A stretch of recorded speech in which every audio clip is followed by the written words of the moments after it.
في عالمنا الحديث، تطور الحديث عن الطعام ليتجاوز مجرد سد الجوع.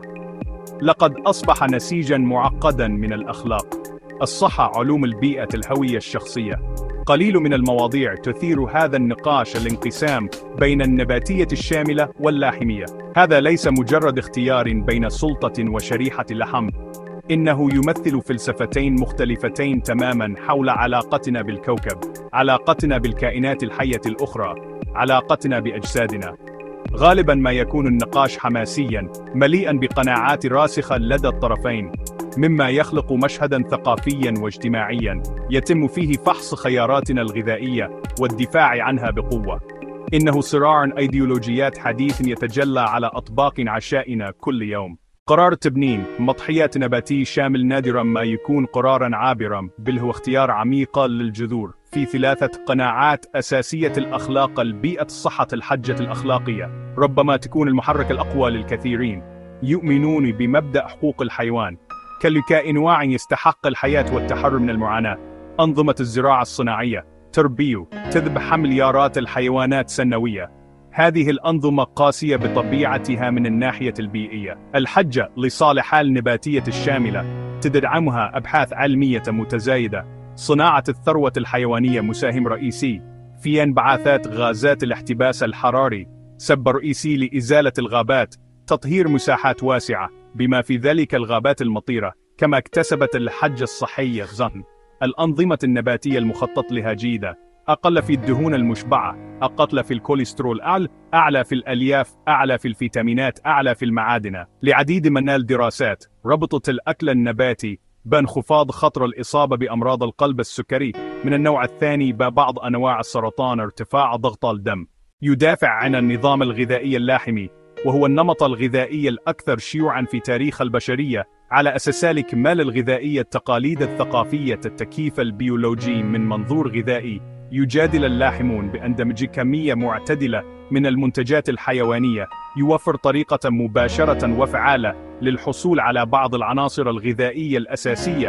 على سبيل المثال، فيتامين B12 الضروري لوظيفة الأعصاب وتكوين الحمض النووي، خلايا الدماء الحمراء، يوجد بشكل طبيعي بشكل حصري تقريبا في الأطعمة المشتقة من الحيوانات. اللحوم، الأسماك، البيض، من دياتة الألبان، تلعب التقاليد الثقافية والاجتماعية دورا هائلا في استمرار اللاحمية. الطعام وحجر الزاوية في الثقافة، هو وسيلة نحتفل بها ونحزنون تواصل العديد من تقاليدنا وعطلاتنا ووصفات عائلاتنا المبنية حول أطباق تحتوي على اللحوم الدواجن الأسم.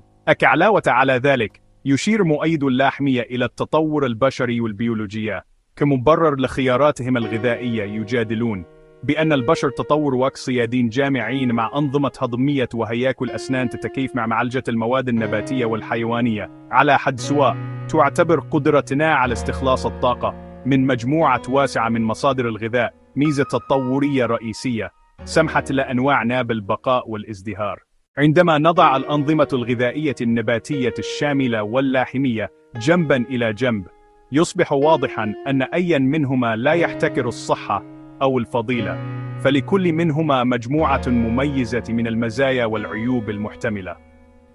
من نقاط القوة الرئيسية للنظام الغذائي النباتي الشامل المخطط له جيداً هو قدرته على الوقاية من الأمراض من خلال التخلص من المنتجات الحيوانية. غالباً ما يقلل الأفراد بشكل كبير من تناولهم للدهون المشبعة والكوليسترول، مما قد يؤدي إلى انخفاض ضغط الدم وتحسين صحة القلب وتقليل خطر الإصابة بالعديد من الأمراض المزمنة. ومع ذلك، فإن نقطة الضعف الرئيسية هي خطر نقص المغذيات إذا لم يتم إدارة النظام الغذائي بعناية، خاصة بالنسبة لفيتامين B12 والحديد والكالسيوم وفيتامين D والأحماض الدهنية أوميغا 3. على العكس من ذلك، فإن نقطة قوة رئيسية للنظام الغذائي اللاحمي هي سهولة الحصول على العناصر الغذائية واكتمالها، فهو يوفر سهولة الوصول إلى البروتينات عالية الجودة والكاملة والأشكال الحيوية للعناصر الغذائية الأساسية، وهذا يجعل منه مساراً مباشراً لتلبية جميع المتطلبات الغذائية دون الحاجة إلى تخطيط دقيق أو مكملات غذائية. نقطة الضعف الرئيسية خاصة في سياق النظام الغذائي الغربي النموذجي هو الميل إلى الإفراط في استهلاك اللحوم الحمراء والمعالجة، والذي يرتبط بزيادة خطر الإصابة بأمراض القلب وسرطان القولون والمستقيم وغيرها من المشكلات الصحية. من التبسيط المبالغ فيه وغير المفيد تصنيف نظام غذائي بأنه صحي وآخر بأنه غير صحي. الحقيقة هي أن جودة أي نمط غذائي تعتمد كلياً على خيارات الطعام المحددة المتخذة فيه. يمكن للشخص أن يتبع نظاماً غذائياً نباتياً شاملاً غير صحي على الإطلاق، يعتمد على الأطعمة النباتية الجاهزة، المعالجة، المشروبات الغازية السكرية، المعجنات المصنوعة من الدقيقة، المكرر رقائق البطاطس المقلية بدائل اللحوم المحملة بالصوديوم، والمكونات الاصطناعية. مثل هذا النظام الغذائي على الرغم من كونه نباتيا من الناحية الفنية سيفتقر إلى الفيتامينات والمعادن والألياف الأساسية، وبالمثل يمكن أن يتراوح النظام الغذائي اللاحمي من كونه صحيا بشكل استثنائي إلى سيء بشكل خطير. اللاحم الذي يستهلك نظاما غذائيا غنيا بمجموعة واسعة من الفواكه، الخضروات، الحبوب الكاملة، البقوليات، دمج كميات معتدلة من الأسماك، دواجن خالية من الدهون، مصادر مستدامة لحوم حمراء عرضية، من المرجح أن يكون هذا النمط صحيا جدا. من ناحية أخرى فإن اللاحم الذي يعيش على الوجبات السريعة، اللحوم المصنعة، المشروبات السكرية، الكربوهيدرات المكررة يسير على طريق مباشر نحو نتائج صحية سيئة. وجود المنتجات الحيوانية لا يحدد جودة النظام الغذائي. يجب أن يتحول التركيز بالتالي من التصنيفات الجامدة إلى المبادئ العالمية للتغذية السليمة. أساس النظام الغذائي الصحي بغض النظر عن اسمه هو التركيز على الأطعمة الكاملة غير المصنعة. يمكن أن يتفق الطرفان على أن النظام الغذائي الذي يركز على النباتات مفيد. يتيح هذا الفهم الدقيق نهجاً أكثر مرونة وأقل جموداً. في النهاية لا توجد الصحة في تسمية بل في الطبق.